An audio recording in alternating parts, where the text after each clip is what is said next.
নমস্কাৰ বন্ধুসকল, এইটো যে দেখিছে হাঁহৰ ডেউকাত তেজ ওলাই আছে, এইটো আচলতে মিনাৰেল মিক্সাৰৰ অভাৱত ইটোৱে সিটোক খাই দিয়ে। যেতিয়া ইটোৱে সিটোক খাই দিয়ে ডেউকা দি তেজ ওলাই যায় আৰু সিহঁতি নিজেও গম নাপায় যে কোনে কাক খাই আছে। ইহঁতি অলপ ৰাক্ষস টাইপৰ হয় সেইটো সময়ত যেতিয়া মিনাৰেল মিক্সাৰৰ অভাৱ হয়। আচলতে মিনাৰেল মিক্সাৰটো আমি কিনি খুৱাব লাগে।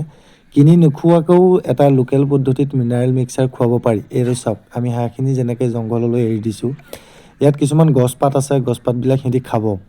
খুব কম সময়ৰ কাৰণে এৰি দিব লাগে, এৰি দিলে গছপাতখিনি সিহঁতি খাব আৰু খালে মিনাৰেল মিক্সাৰৰ অভাৱটো নাইকিয়া হৈ যাব।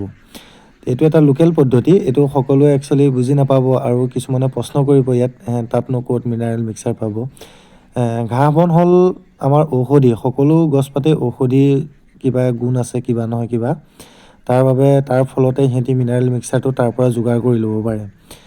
যেতিয়া আমি সহজলভ্য হৈ আছে ঘাঁহখিনি, তেতিয়া আৰু আমি মিনাৰেল মিক্সাৰ কিনি পইচা কিয় খৰচ কৰোঁ। গতিকে মিনাৰেল মিক্সাৰৰ যেতিয়া অভাৱ হয় তেতিয়া হাঁহখিনিক আমি খুব কম সময়ৰ বাবে প্ৰত্যেক দিনাই 10 মিনিট 5 মিনিটমান এৰি দিওঁ ঘাঁহনিলৈ আৰু খুব সুন্দৰকৈ সিহঁতি ঘাঁহখিনি খাই নিজৰ গঁৰাললৈ উভতি যায় নিজে নিজে। কেতিয়াবা নিজে নাযায়, খেদিবও লাগে। তেতিয়া মিনাৰেল মিক্সাৰৰ অভাৱটো নাইকিয়া হৈ যায়। আমি আগলৈকো আপোনালোকক আৰু কি কি অসুবিধা হয় জনাই যাম।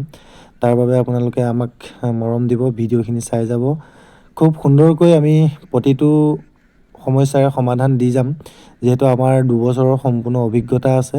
সেই অভিজ্ঞতাৰ ফালৰ পৰা আমি লোকেল পদ্ধতিত কি কি খুৱাব পাৰি তাক জনাই যাম, যাতে কম দিনত সুস্থ হৈ থাকে হাঁহখিনি। খুব সুন্দৰকৈ এটা গ্ৰ'থ লয়, বজাৰত খুব সুন্দৰকৈ আপোনালোকে এৰি দিব পাৰে। সকলো আমি শিকাই যাম। আমাৰ লগত থাকিব, চাই যাব ভিডিঅ'বিলাক, মৰম দিব। ধন্যবাদ।